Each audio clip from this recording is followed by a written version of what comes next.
Coming up this week on Kings of the Rings podcast, King Rickie is joined by Taylor Jade tonight to discuss what might be the greatest hug in the history of pro wrestling. Plus, Roman Reigns and Cody Rhodes start getting serious, MJF gives himself a rebar mitzvah, and a legendary comedian is going into the WWE Hall of Fame. So get back with the Elite Hangman page. It is Kings of the Rings podcast, episode number 333, so eloquently titled The Bronze Kneecap, exclusively on Wrestle Addict Radio, and it starts right now.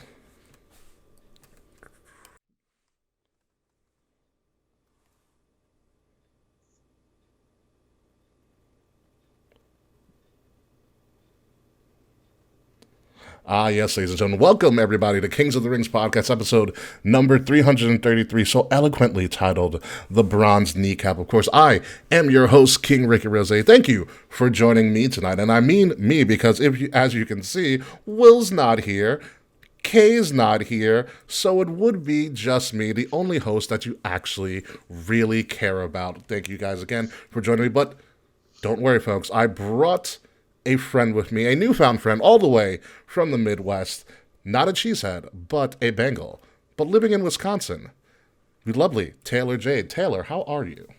Good, how are you? I am doing absolutely wonderful. We're going to be learning a lot about Taylor Jade this week, and also talking about some of the craziest things going on in pro wrestling, and especially that awesome hug. Quiet Taquan, Kay did not carry the show. I love Kay, but it's not true, Taquan. I know you miss Kay. We're going to try to bring Kay back, especially for next week. Because did you know it's 10 days till WrestleMania Night 1? It is 10 days, and that is going to be an interesting show when we do that next week for our go-home show. But before we get into any of that, Taylor, are you ready to play the first guest game? Oh, I am definitely ready. All right, let's get the show on the road. First guest game with Taylor starting right.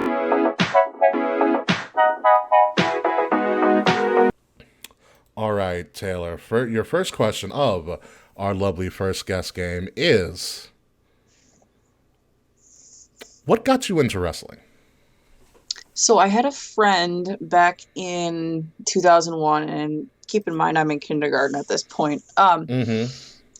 But they were a big wrestling, their family loved it, everything. So one night, they're like, you want to stay and watch it? I'm like, sure. I don't know what it is. I've never watched it. Okay. And it was I can't remember like the entire card, but I remember the main event was a non-title between Chris Jericho and Stone Cold Steve Austin. All right. And I was obsessed. Like, I don't know what it was, and it wasn't even Stone Cold, honestly. It was Jericho that drew me in. Really? Chris Jericho? Yes.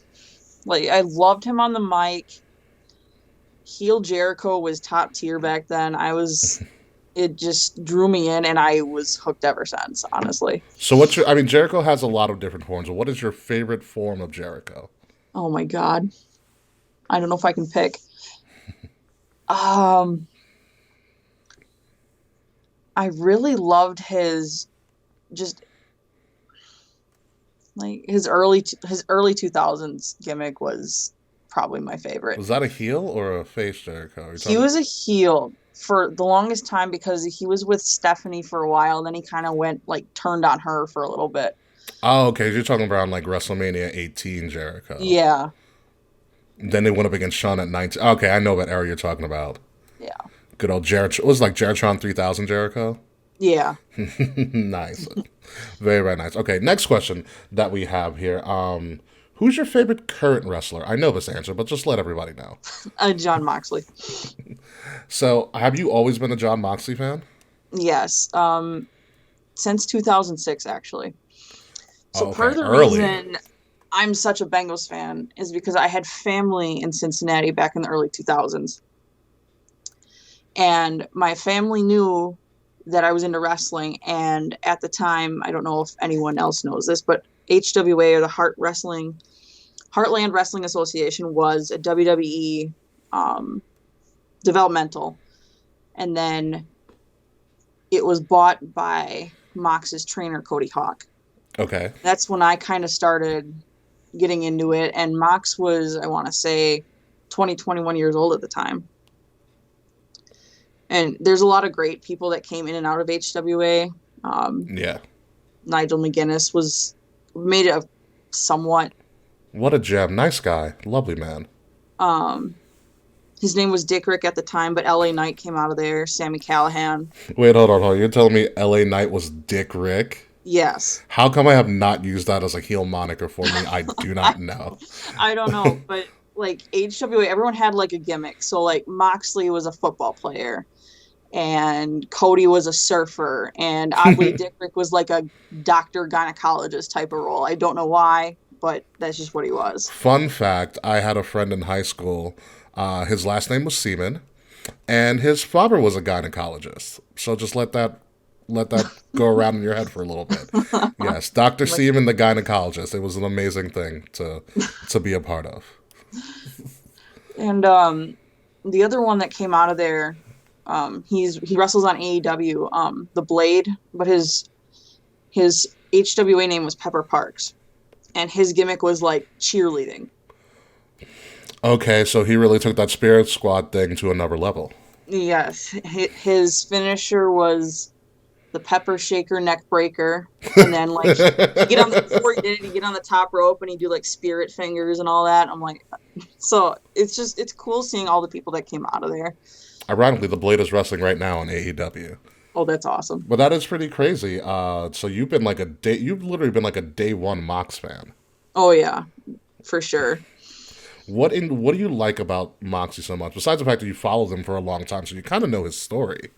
Yeah. I mean, growing up at the time, because I was like 10, 11 years old when I first saw him. So I didn't know it at the time. I just liked him because he was like so off the wall and said whatever he wanted to say. Okay. But reading his book and then like just watching old promos, like he and I kind of grew up similar. So it was nice having someone to relate to. Yeah. And I've met him once, and he's just a great guy, great overall guy. That's good to hear. I mean, I've met a fair amount of wrestlers, and I think you can attest to this too, but most wrestlers are really nice people. Most of them.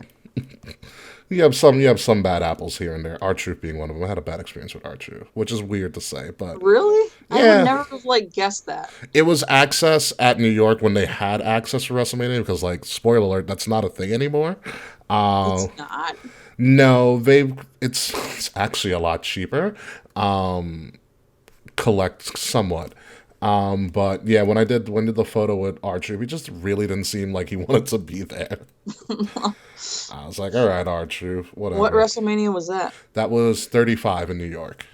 No way, I was there. Well, yeah, I mean, New York is my back, essentially. I live in New York, so I spent a crap ton of money that week going to all the access and it was a wild time. Absolute wild time. So we learned a lot about your love of Moxley, but who is your favorite wrestler of all time? I'm going to stick with Jericho, only because really? I know a lot of people don't like him because he's got certain views outside of wrestling. Personally, I don't really get into that. Yeah. But he's great on the mic. He's great in the ring, and even now at his age, he's still wrestling and helping out the younger guys like Daniel Garcia and Ricky Starks. Like, I never really get tired of him. And plus, singing Judas at the top of your lungs at a show is always fun too. I went to a Dynamite show, but he was not on that show. So I never got to sing Judas with the crowd. I lost my voice my first AEW show after that. Would you ever consider going on the Jericho cruise? Oh, I'd love to. We have fans of the show who have gone multiple years, and they say it's a fun time. I've heard that. Yeah, I've heard too. We did consider maybe going on one year, but who knows? All right, next question for you. We have your favorite current wrestler, favorite wrestler of all time. What's your favorite match of all time? So when I was reading that, I had to sit and think about it for a good couple days, because I'm like, one match of all time is hard to pin down with everything. But after really thinking about it, I really liked Rey Mysterio and Eddie Guerrero at Halloween Havoc in '97. That's a great choice. I the storytelling, the spots, like it was so perfect. I couldn't think of a better match, and those two together were always amazing. Listen, I know you were born in the mid '90s, but if you go back to those WCW Nitro Cruiserweight days, those Hmm. matches are bananas. That Yeah. whole division is unbelievable. And they were like really overlooked at the time because it was all, like Kevin Nash's and all that.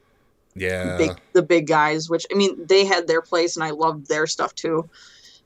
But like that whole division with like Eddie and Ray, it was so yeah, just no, that's a wild division. They should have got more shine in WCW because they were the show for a very, very long time. So we kind of already know, and if anybody doesn't know, we kind of already know your wrestler name, Taylor Jade, your EFED name, yes.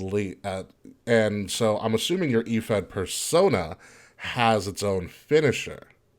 Yes. But if you were an actual wrestler, not your EFED wrestler, but if you were an actual wrestler, we'll assume it's Taylor Jade too as your name. What would your finisher be?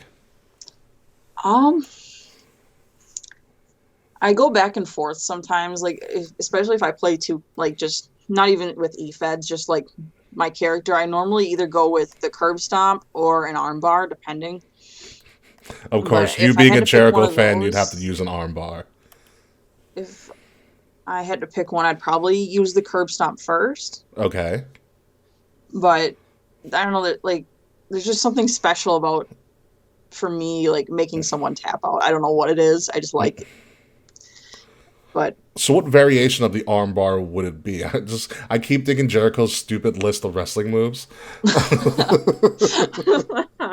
forgot about that. Um, I can't. It's hard to pick one because I like Becky's. Yeah. Um, it'd probably be something similar to hers, Mm-hmm.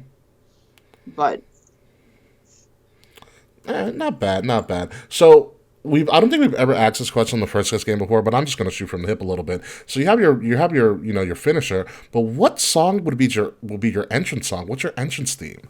oh my God, oh, it would have to be something like Metallica wise. I don't know, like specific songs. I don't know because I don't want to take anything from like a Nick Gage type of thing because he's got Metallica as his entrance Mm-hmm. music. Um, and so not that same song, but either like Metallica or Deftones maybe because I love Deftones. Okay. All right. So yeah. So you're not thinking like the only Metallica song I really know. Is like Enter Sandman. That's because I'm a Yankee fan and Mariano Rivera. Yeah, yeah, that makes sense. I get that. Yeah. Oh, Fred's is saying Seek and Destroy. Ooh, that might have to be it. There we go. We're gonna go with that. Thank you, Yeah, Fred, we'll for go that. with yeah. Seek and Destroy. We'll go with. I All like right. that. So we are ready for our final question and the most important question of the first guest game. And even though you've been kind of prepped on this question, we want you to answer naturally, whatever comes first to your mind. Are you?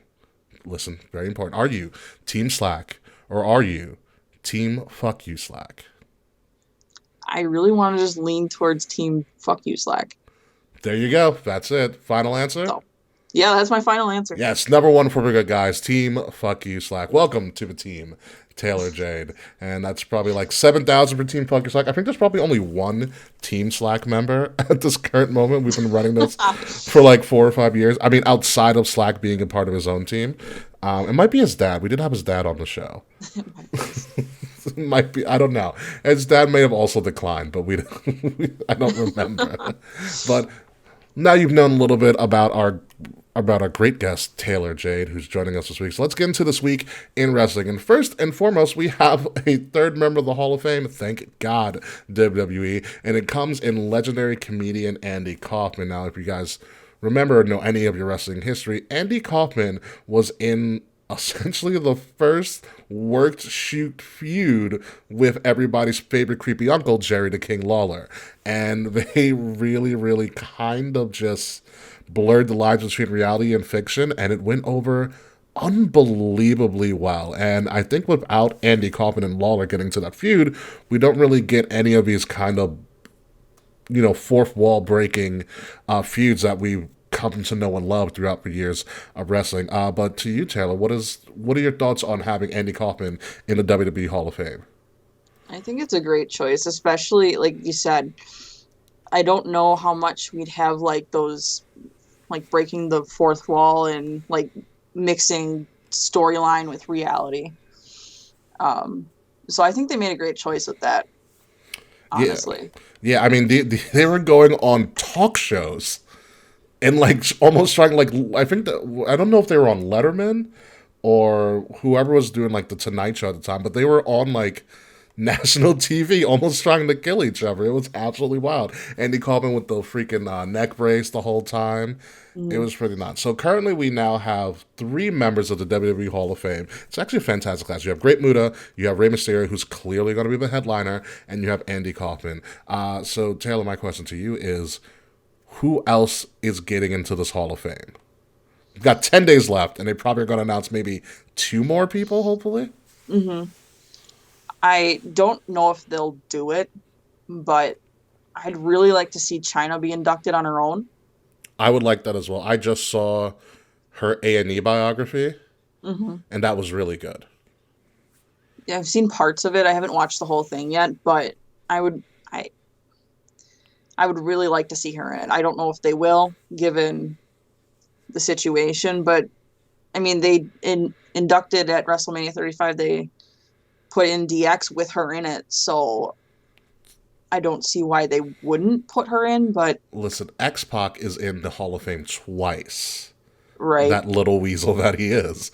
right. I China don't know. can get in on her own. Yeah, I hope that she would be a good one. I don't know if they will. I think the A&E doc is a good step in the right direction. I think it shows that they're leaning towards putting her in at some point.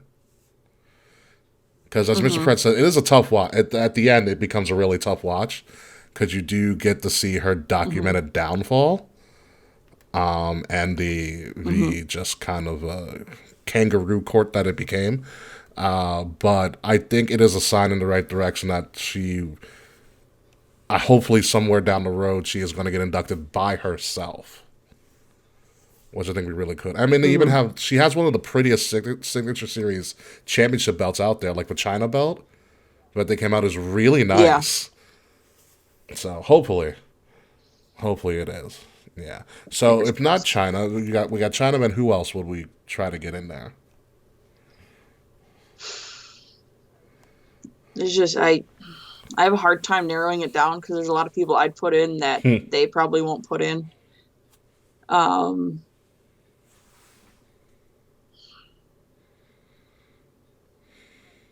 I can't pick. Rattle them It's off. it's so.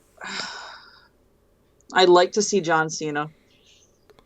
Wait, wait, but John's going into the hall at some point. But you're Oh, I saying know. I know. It was kind of off the wall, but John Cena of all? I mean, John Cena deserves the hall, even though I despise his character that he plays. oh yeah, for sure. I've never been a big like John Cena fan. I'm not like, oh my God, yes, John Cena, but like, I mean, he's done a lot for, For the business, yeah. yeah. He actually there they do. Speaking of A&E, because I think WWE's A&E biographies are really good. They did a Rivals special with him and The Rock. Hmm. So I, he made some he spoke some truths in that one, which I thought he would never say. yeah, the one that got me because I saw part of it was when he came out and like Rock had those notes on his wrist or whatever, Yeah. and I found it funny because he goes, "He who shall not be named told me that he's got something right on his like wrist," and then the next scene it's Miz talking. I'm like, way to make it a little too obvious, but some people were saying it was Punk too, but I'm like, I don't know, maybe It could have been Punk. it could, I honestly wouldn't put it past them. with all his drama too. Yeah. I wouldn't put it past Punk at all to say that. It was interesting because John Cena admits, because if you remember that feud, John Cena was going off on different like radio shows, like just popping off about The Rock. Mm-hmm. But that was a shoot. He was trying. He explains it in the doc. He explains it that he was trying to get Rock to come back. Like that was his intent the whole time. Mm-hmm. Which it worked, but like the problem was he didn't let Dwayne Johnson in on the angle. Yeah, so he kind of it was. So they legitimately did not like each other for a long time, and it was all Cena's fault. It's of course. But now they've made up and done Fast and the Furious movies together. But who knows? We'll go into the Hall of Fame. Fred is saying Stacy Keibler's coming next. Who knows? Oh. Yeah, I could see. Yeah, you know, that's fine. Go, Stacy. I do want to play the Cena showcase, though. I just want to beat up John Cena for a whole showcase. Let's see. I have a feeling that's kind of why they did that, because some people just like legitimately can't stand him, so they're like, kind of like when AJ Styles and the Good Brothers like, well, we'll beat up John Cena, like that whole thing. It's a great era of SmackDown. Beat up. Yes, I love that. I was in the crowd at that SummerSlam when AJ beat Cena clean as a whistle. The place lost it. Absolutely lost it. There was a Raw that I went to, and it was Cena and AJ when they were starting that feud. And the crowd went for like 5 minutes back and forth between Let's Go Cena, AJ Styles, and all that. Yeah. Oh my, I didn't have a voice for like 2 days after that. It's a shame. I mean, I know they had their blow off at Rumble, but that was a Mania match in the making. Oh, 100%. Yeah, it's a shame that they never got a Mania, but they had a great feud. Let's move on to everybody's hottest free agent in the world of pro wrestling.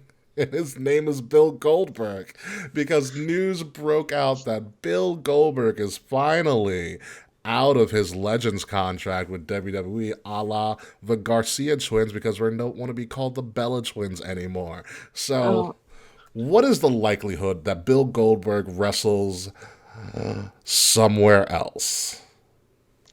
I hope he doesn't. I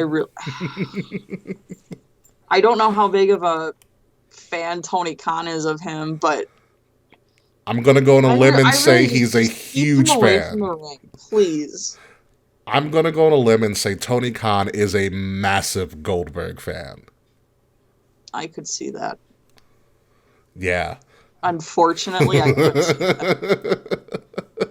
Oh. You think think about how happy he would be to see Goldberg at a press conference after that. He'd be hugging him like he hugged the I forgot who he was hugging before in that viral photo that went all over the place. Shoot, who was that? I forgot, but he'd be like a kid in a candy store. Oh, I could see him being like an absolute like. Guess who I signed? It was Claudio. Thank you, Frats. Yes. Yeah, I could see him doing that with Goldberg. And so speaking of Claudio, when you do meet Eddie Kingston, because we were talking about there, Eddie Kingston and Claudio don't like each other. Is that like that's a real thing? Oh God, I ain't saying that name then. That's a real thing. Oh my! That came up in my interview with Eddie. He's like, I don't want to call him. He called him Claudio on purpose. Like it really like changed his tone. Like, oh no. Yeah. Okay. Noted. Don't bring him up. Okay. Don't bring up Claudio. No. But back to Mr. Jack Hammer himself. I can picture, because we're going to talk about AEW in a little bit. I can picture this. I can picture Goldberg being a surprise for MJF. Oh my God. Listen, MJF is the devil and everything. He's trying to be this heel, although he's kind of getting over as a heel because that's what MJF does. But it would make perfect sense for Goldberg to just come in and squash that. I could see it happening. Now that you say that, I'm like, damn it. It would tick a lot of people up. It would probably tick, wrestling purists up. I'd probably start crying laughing if I could on Twitter, because I know that's what's going to explode wrestling Twitter. Oh, everyone is going to lose it. Everyone. Oh. I can't wait. I live for the moments when wrestling Twitter burns to the ground, like the return of Eva Marie, one of the greatest moments in wrestling Twitter history. I will admit I was probably a part of that because I hate her. I can't. I'm sure she's a nice person, but as a wrestler, dear God. Yeah, no, she was not it. It's a shame. But if Bill Goldberg shows up in AEW, none of us are going to be surprised. I don't think Bill goes anywhere outside of AEW if he decides to go back into the ring. Yeah. Like Bill Goldberg is not an indie guy. No. I couldn't even see him being like an Impact guy either. No. Like no. Yeah, most he goes to AEW at most. But I feel like he's satisfied with wrestling. Like he came back for his son. His son saw him wrestle. He became the Fruit Roll-Up Universal Champion, and there's nothing more for him to do. Right, like it just wouldn't make sense for him to have anything else to do or have anyone else to wrestle. But, yeah, just don't pull a Flair, Goldberg. Like retire and just don't pull a Flair. Please don't pull a Flair. Please don't. Just stay away from the ring, please. Yeah. So more on that later. Let's get into SmackDown that happened this past week, where Cody Rhodes became everybody's favorite friend counselor in all black, and trying to bring Kevin Owens and Sami Zayn back together, and it clearly didn't work. KO walked out. And then, moving forward, Sami Zayn had to relive even more trauma later on in the night as he confronted his former somewhat best friend, Jake. So I don't know how Sami's feeling mentally, because he went from trying to confront his real-life best friend and that failing to Jay, the guy who he thought was his really good friend, betraying him. This is all in a span of less than 2 hours. Right. Like, oh my God, the mental health counselor in me, I was like, somebody needs to give him help. He needs a hug or something. I don't. Or as well, he did get his hug, and then the Usos attack Sami, and then all of a sudden, out of nowhere, like Stone Cold Steve Austin coming to help the Alliance, KO comes back in also a hoodie, which I thought was interesting, and then they had the lover stare down. Yes. Wilbur wanting to one of the greatest pops in history to what I will argue will be the greatest hug in the history of pro wrestling. Sami and Kevin Owens back together. Yes. This time. What were your thoughts on that whole slew of events leading to this? I'm kind of it's one of the few like I watch WWE obviously, but it's one of the few storylines where I'm like, I will sit down and watch the entire thing. I won't be on my phone, I won't be nothing. It'll just be like I'm watching it. And right before Sami was betrayed and all that, when he took that kick to the face, if you watch it, he whispers something to him. Really? I shouldn't say he did. It looked like it. And so I'm wondering if that's going to go somewhere, but I'm fully invested in whatever happens. Yeah, I am too. I think, and I really hope, I think this solidifies their WrestleMania Night 1 main event slot. Yeah. I think, because they are getting the tag team match because Jay doesn't know when to shut up. So they are getting that, which I think is fitting for them so people can stop complaining that Sami Zayn's not the main event of WrestleMania. He gets Night 1, suck it up. Please. Right. Please, I love it. Like I said, I don't think there's a greater hug in wrestling besides Macho Man and Elizabeth. Yes, yep. Mm-hmm. I will agree to that. Jesus, that pop was actually phenomenal. It's really weird how Sami and Kevin, for their entire wrestling careers, have done the same exact storyline. Mm-hmm. And it always works. Yes, it doesn't matter where it just makes sense. Yeah, I don't know how they keep doing it, but it is absolutely fantastic. But the problem is, I don't know if they're better as friends or as enemies. Right, because them on the same team is great, but when they have matches against each other, when they're just angry, it's good stuff. Like, they produce great matches. Yeah, it's absolutely unbelievable. So I love to see where this is going. Sammy's going to get his spotlight like KO got a spotlight last year, and they're both going to do it in the main event, and hopefully that leads to the end of the bloodline, which is literally going on for like 2 years. Right, like, yeah, so let's do something else. Who knows what happens? Hopefully, again, like I said, this tag team match will probably be night one main event over Rhea in Charlotte. Who knows? Maybe. Yeah, moving on to Roman Reigns and Cody Rhodes stopped getting polite and started getting real because there were some shots taken at each other on Monday. In particular, Roman Reigns pretty much saying, "You failed at AEW." Which he's got an... I'm not going to say he's right. I'm going to say he has an argument. Right. Like, I can see where he's coming from. Yeah. But I think Cody, or as I like to call him, Reverend Rhodes, had a great retort. Where he said, number one, stop talking about my father. Mm-hmm. You know, number two, when I beat you, everybody's going to leave you. Like, I loved it. And then the greatest part about it is Roman just walked away. Mm-hmm. He had no rebuttal. Yeah. Did Cody get Roman, Taylor? I think he did, honestly.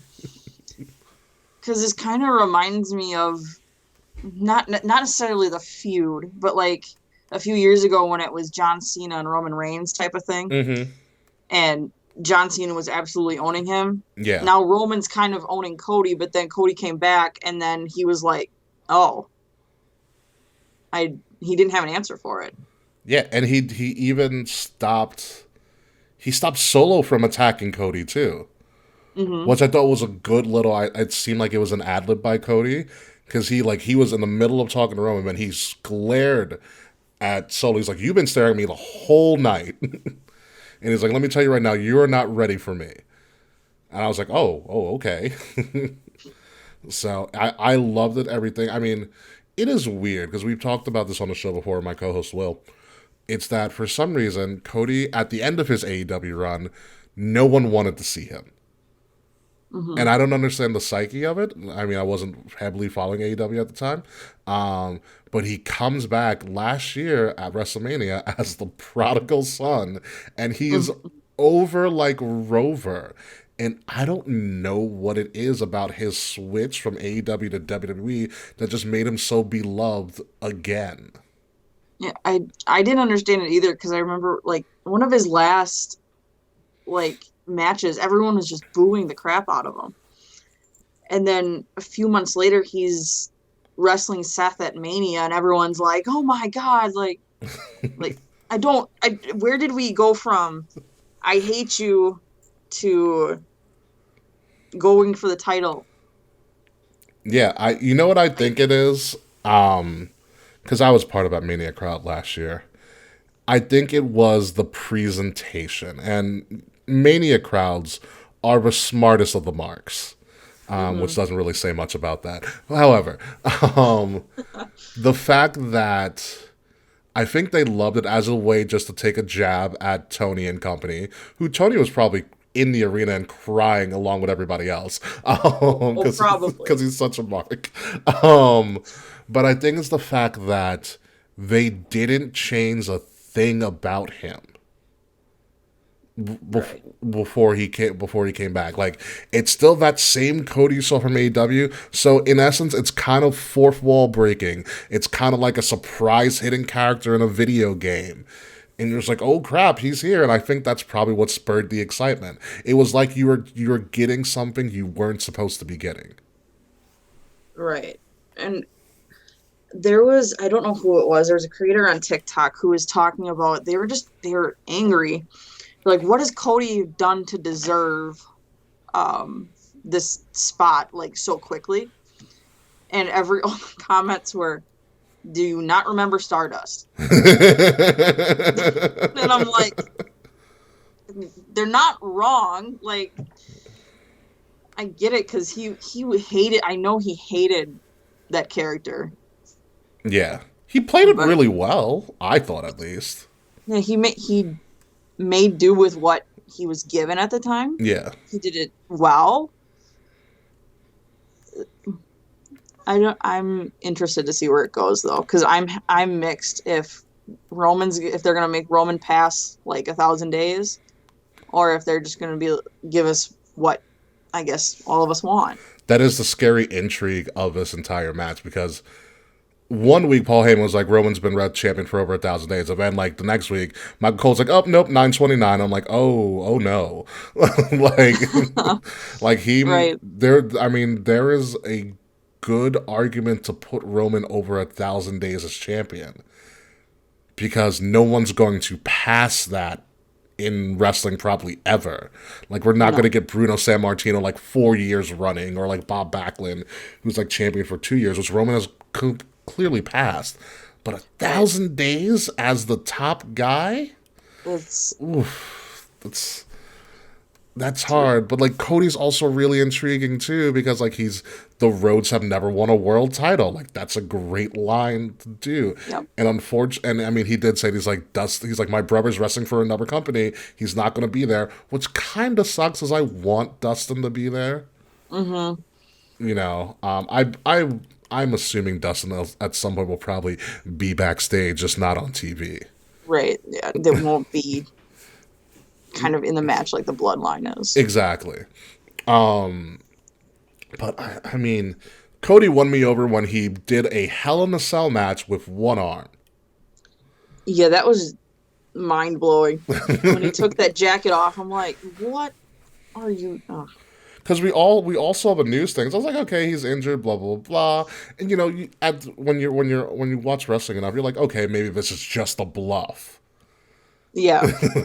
And Like, oh, he's injured. yeah. And then he took that coat off, and we're like, what? holy crap! Yeah. I give him props for wrestling through that, but oof. Been coming out on Raw the next night. I, Just to get written off of TV. I know. right. I love this promo. Things are heating up. This is exactly the promo we need going into WrestleMania. And who knows what the hell's going to happen next week on Raw when it's the go-home shows. I mean, Cody's wrestling on Friday, but next week is going to be intense. I think Roman's going to get his payback. I think we're gonna get something really good next week. I'm very excited for it. Moving along to what's probably going to be three guys trying to kill each other at WrestleMania, even though I am not a fan of how they booked this, but I'm okay with it.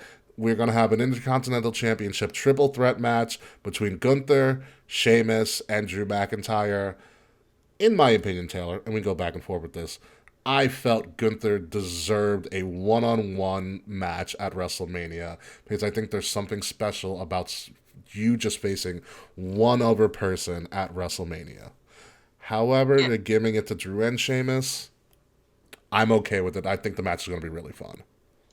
Yeah, the match is going to be good, but just from watching his one-on-one at the Royal Rumble, I was like blown away. Yeah.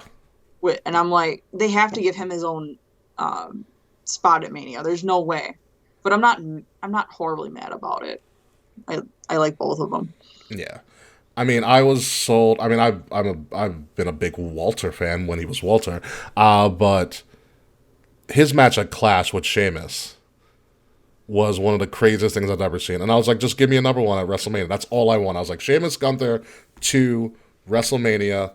It sells itself. Right. But I mean, but Drew is still Drew, and he's also a big man. So it's gonna be wacky. This match is gonna be really wacky, and I don't know where it's gonna go. I think Gunther wins, barely, but it's gonna be a wacky match. And Sheamus isn't a small dude either. I've had him run past me at a Raw, and my brother-in-law almost got run over by him. But like some of them do look like smaller on TV, and then you like see them in like person. You're like, oh, you are like, Yeah, as larger than life. He is. Yeah, no, these are all three massive men who don't care about hitting each other. No. So it's going to be a very scary. Just imagine like the chops. Oh, the chops are going to be fantastic. Oh yes, absolutely fantastic. I can't wait for it. I cannot wait for it at all. Let's move along to something that I'm back and forth about. So WWE, in lieu of having a nothing battle royal for the men's and women's, are going to have nothing tag team matches for the men's and women. This includes, and they're calling them the WrestleMania showcase matches for the tag teams, including the Street Profits, which I'm so sad that they're in this. The Street Profits, Alpha Academy, the Viking Raiders, and Braun Strowman and Ricochet for the men's showcase match. And then we have only one team announced, I believe, thus far, which is Liv Morgan and Raquel Rodriguez in the women's showcase tag team match against three other essentially made-up tag teams for the women's division. And I don't know how to feel about these showcase matches. What are your thoughts on them essentially just throwing wrestlers in a match? I'm not the biggest fan of it, honestly. I don't like it because, like, they're just gonna throw random tag teams. Not all random tag teams, but like especially for the women, like, because you got Becky and Lita doing their thing with that, so that there's a team out right there. So you're just gonna throw random girls together or random guys together and just be like, here you go, this is your match. Yeah, I like Liv, I like Raquel, but like, why? There's no rhyme or reason to it at all, and I understand people's people saying like, well, they're getting a payday and that's good for them, which I get and I understand, and that's great and all. But I'm also I'm part of a thought of you need to earn your way into WrestleMania. Mm-hmm. Like, one does not just get a match at WrestleMania. Like, you need to earn it. And if you're not going to earn, you want to be put people in like a multi-person match, or essentially this is going to be like a tornado tag somewhat of these matches. This has to lead to something. Mm-hmm. And currently, right now, neither of these matches, the men's or the women's showcase matches, are leading to a title opportunity, a main event match somewhere down the road. Like, this is literally a match for nothing. And that's not good. If they were doing something with it, like you said, like a main event at a different pay-per-view or a championship, whether it's the tag or the women's, whatever it is, like, okay, fine. But it kind of feels just not necessarily sloppy, but they kind of like ran out of ideas or something. I don't know. It's cool that they're getting screen time and it's cool that they're getting paid, but it doesn't really do it for me. Yeah, it doesn't for me either. My idea that I have, especially let's say it's not tags. Let's say it's maybe a mini battle royal. If they went back to the battle royal gimmicks for a while and just don't bring back that stupid trophy, the Mae Young one. Yeah. All you have to do, because now you have two of them, if you brought back the battle royal idea or made these showcase matches a little bit more chaotic, is that the winner of these matches, and this is an easy fix, folks, the winner of this match is guaranteed a spot in the Money in the Bank ladder match. I like that, because then they're at least fighting for something. Mm-hmm. And boom, that settles everybody's issue. Everybody gets on, and then one person is selected as getting a spot in the ladder match. Whether or not they actually win is a totally different story, but at least they are going for something, and it means something to the crowd. Right. But we'll see what happens. Maybe they'll switch it up. They still have 10 days to do this, so we will see what happens. Let's move over to AEW and Long Island's favorite devil child. MJF decided to have a bar mitzvah. Why? I don't know. He needed something to do. This was totally extravagant for no reason, but unfortunately for MJF, he got mic checked by, quote-unquote, the three other pillars of AEW. So my first question for you, Taylor, because I know AEW is a little bit more your jam these days. What are your thoughts on the pillar thing of AEW? I agree with a couple of them, but Sammy as a pillar, I can't. I've tried like getting into his character and I just can't. Darby, I understand. Mm-hmm. Jungle Boy, I understand a little bit too. But like Sammy just doesn't do it for me. And I don't know why. Like, it's not like, it has nothing to do with him and his wife. I just, like, I can't get into him for whatever reason. I feel like Sammy just rubs people the wrong way from a lot of the time. Yeah. And I think I think he's, because if you look at it, Sammy's character is just MJF with a wife. Yeah. That's really all it is. I did like the fact that Darby tore into, like, the people complaining on Twitter and including Upper wrestlers, MJF. yeah. I was like, okay. Like, I really like Darby. I respect the hell out of Darby. I've seen Darby take some hits on the indies, and that man just keeps getting up. I respect him for his wrestling acumen. Not what he did to Gigi Dolan, but his wrestling acumen. I Right. respect him. Yeah. I respect him for it. So if not Sammy, who do you replace Sammy with in this Pillars concept? Gender notwithstanding. I wouldn't, like, I like Mox in the world title, obviously, but like, I feel like he's done it enough to where it can be someone else's turn. I would have loved to see, I know he went back to Ring of Honor. Would love to see Eddie. I think Brian's going to go back to Ring of Honor as well. But I think Brian would be a good spot there too, even though he just faced him. Yeah. Trying to think off the top of my head.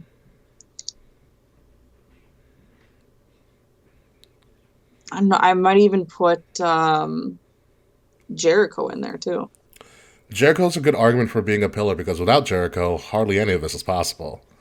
Right. He is like essentially the face that started the place. He was that. Does he necessarily need to win? No. No. But he's done a lot for that company. Yeah.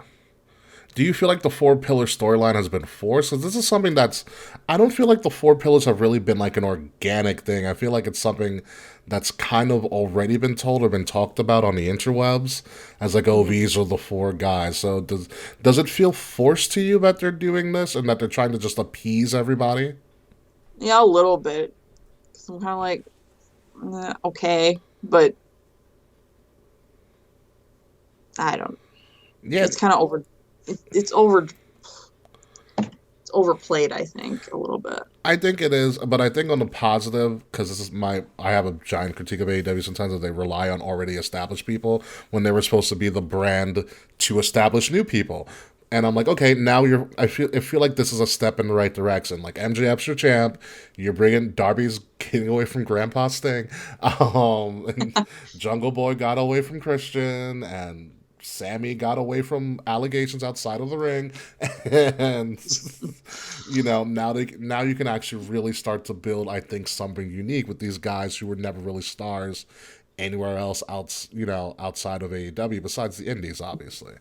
Right. So I think it's a step in the right direction if they pull it off. But I mean, with Forbidden Door coming up, which is essentially just a crossover pay-per-view and all, I don't know how this is gonna go.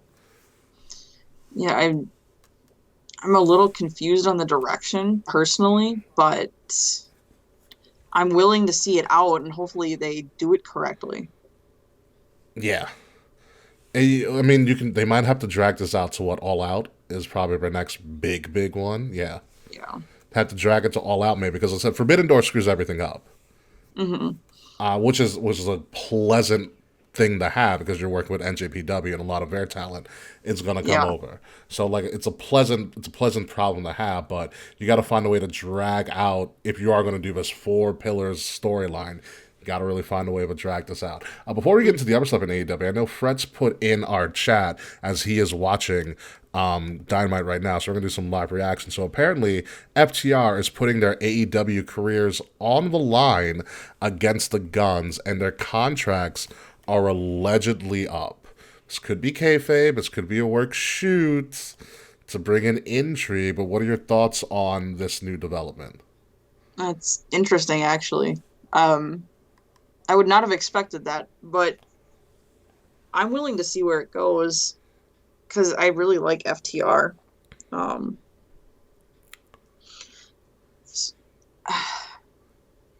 Yeah, I'm hoping, I don't know, the Guns, I don't know. Like, I like them, but I don't. They bother me.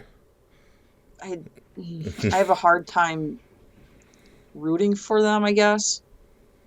Well, especially when there's so many other, like, new tag teams that a lot of people haven't seen. Yeah. Yeah, I, that's a booking problem, and that has to deal with the man at the top. yeah.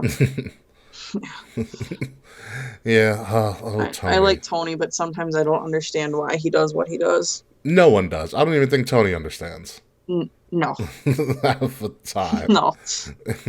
I was like, oh, get it together, Tony. But we'll see what happens with that. I mean, I enjoy FTR. I think FTR is good for them. Hmm. I think FTR is very, very good. They're good spokesmen. They're great on the mic. They're fantastic in the ring. They're just unreal. So I would love for them to stay, but I wouldn't be surprised if they leave. I could see them leaving. Especially if VE is splitting and or unifying those titles, and they're coming off of somebody real soon. Yeah. There could be some intrigue there for them to do a little comeback tour for a little bit. Could be. We'll see. I think either way it'll be good. Yes. Speaking of Goldberg-like streaks, Jade Cargill is still undefeated, but Taya Valkyrie has just shown up, which I'm actually very excited for because she got hosed in NXT, and everybody knows it. Yep. She got hosed really bad in NXT. But here's the question. Is Taya Valkyrie the one to finally defeat Jade Cargill, or is this just another stepping stone for Jade? I really hope they have her beat Jade, because it's nothing against Jade. I really don't dislike her, but at the same time, like, I want something different with that title that she has. Yeah. Like, it's kind of gotten stale for me at this point. I really hope they do something special with her, though.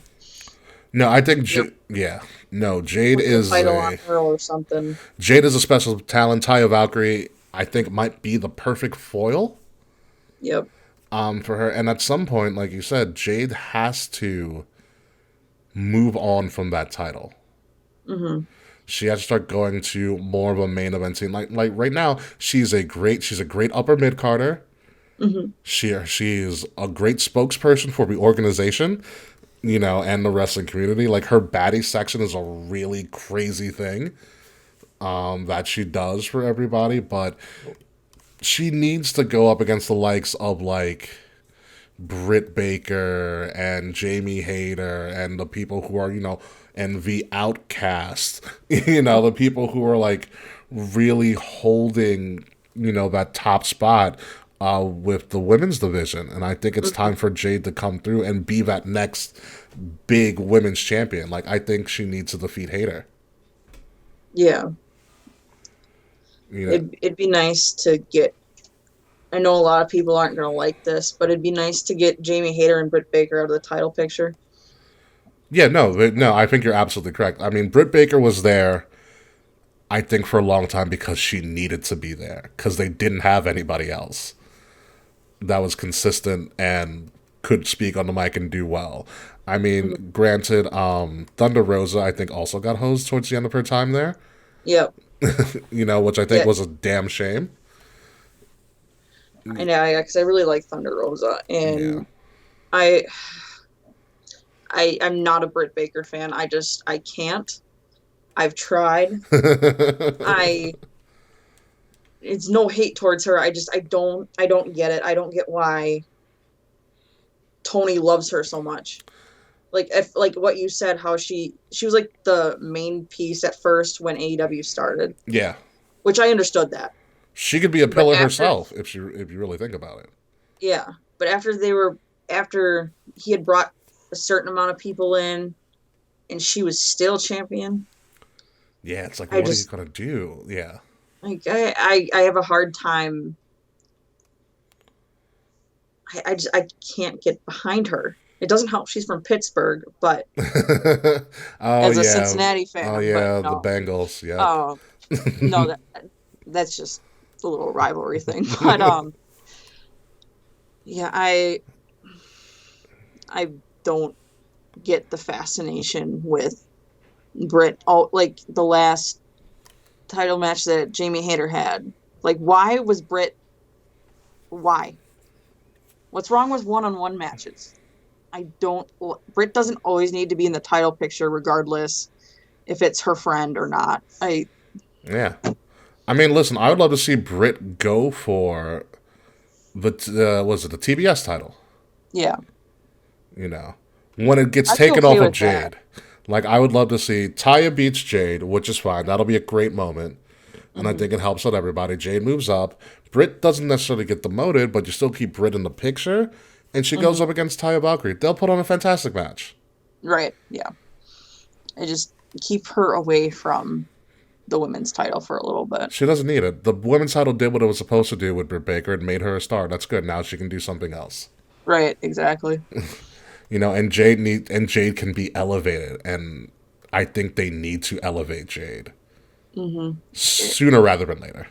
Yes. Absolutely. Also, we got another breaking news from Mr. Fretz, who again just loves watching AW Dynamite. Adam Cole clearly is coming back. Speaking of Britt Baker, and his first opponent, potentially revealed, he's saying, is Daniel Garcia. And I like Daniel for whatever reason. I really like Daniel Garcia. I thought he was going to join Blackpool Combat Club for the longest time. Yeah, but he's kind of doing his own thing. Yep, and I actually really like that. Yeah, I mean, honestly, also great pickup for them from the Indies, because he beat Christian Casanova, formerly known as Carmelo Hayes, to retire him from the Indies. And I was very impressed, because we actually did sponsor that match, but I was very impressed by the work that he did, and I'm glad he got picked up. So he's going to be if he sticks around, he's going to be good for the future of AEW.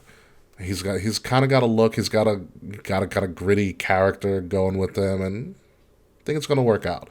Well, speaking of the BCC, they tried to attack Hangman. But Hangman was saved by his on-again, off-again friends, known as the Elite Kenny and the Bucks. But they didn't really come to an embrace. Like, he turned around, they had a stare-off, and then it went off air. Are we seeing the return of the true Elite? Minus Cody. Honestly, I could see it, because even with that Texas death match that Mox and Adam had. Brutal, by the way. I watched that.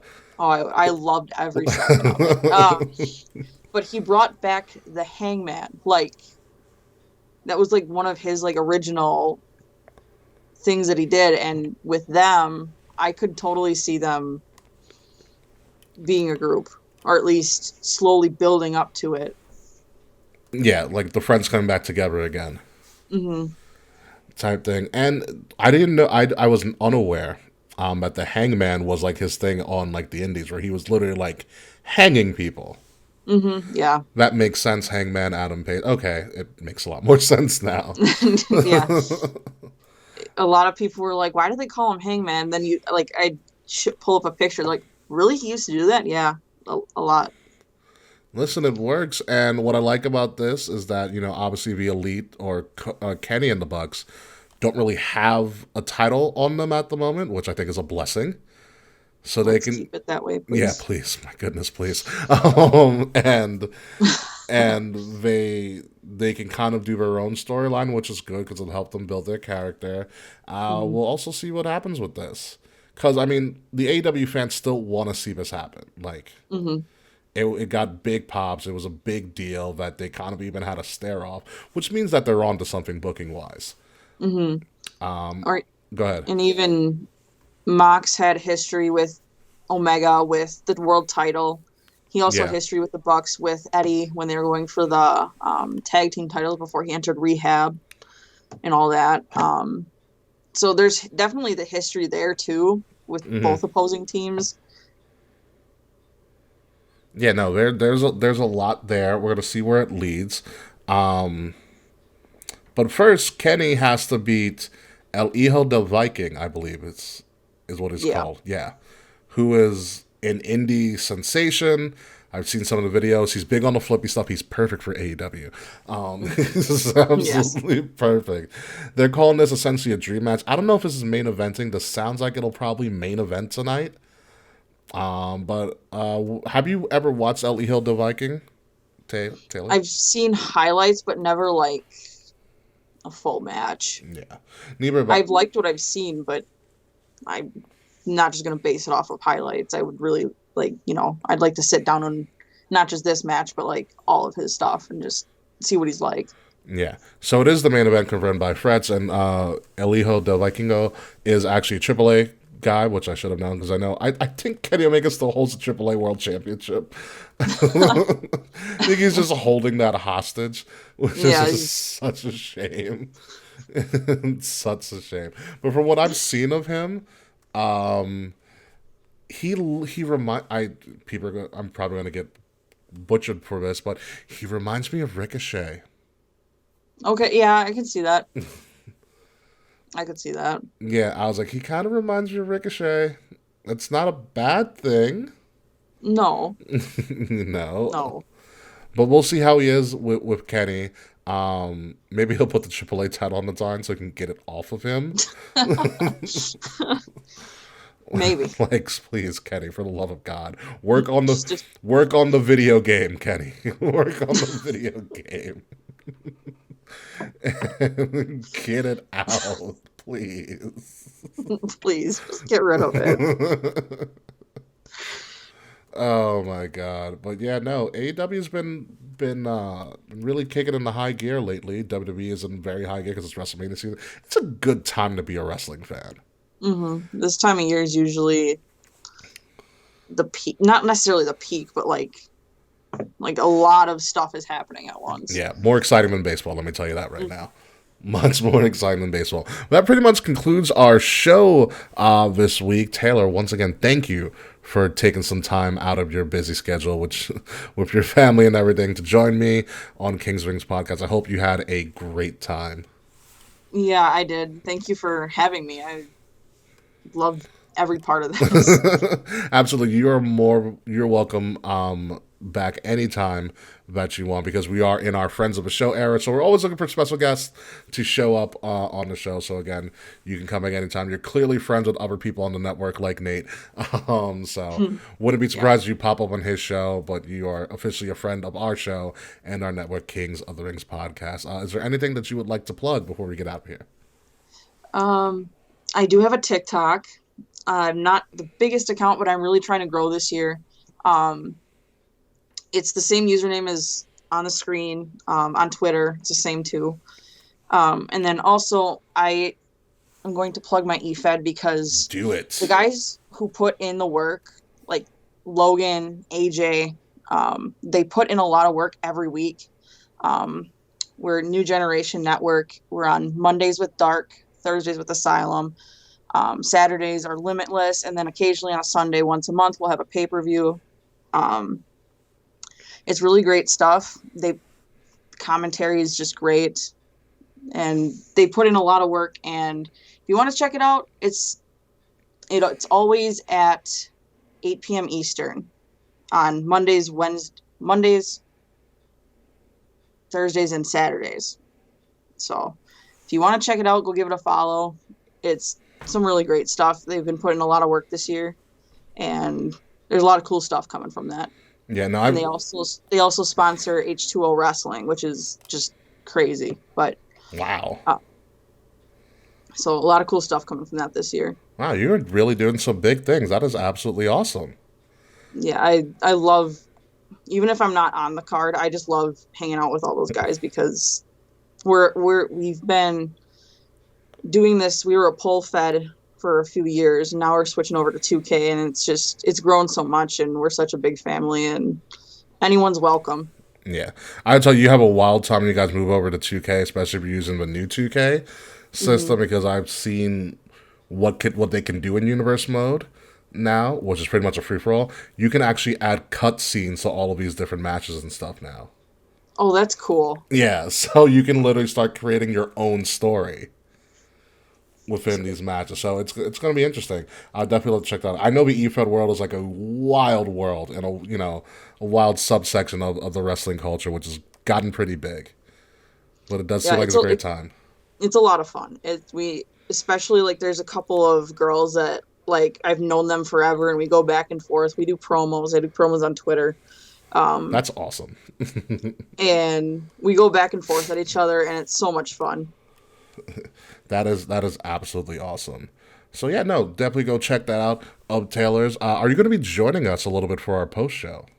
Yeah. Awesome. So we're gonna debut something completely new on the post show, and it's called "Am I the Asshole?" Because I'm really excited for this. But before that, let's get out of here, ladies and gentlemen. You have been listening to Kings of the Rings podcast, episode number 333, the Bronze Kneecap. I have been your host, King Rickie Rose. You can formally find me at Ambassador Biggs across all social media outlets, but more importantly, find Kings of the Rings podcast at KOTR_podcast across all social media. Like, share, subscribe, leave some 5-star reviews. Go buy some of our merch. The link of all of that is in the description below. If you're listening to us, make sure you're listening to us on Wrestle Addict Radio, the cure for the common wrestling podcast. And follow Wrestle Addict Radio socials at addict_wrestle on Twitter and Wrestle Addict Radio everywhere else. Next week, folks, is going to be our big, massive, stupidly long for no reason WrestleMania preview show, where we're going to be covering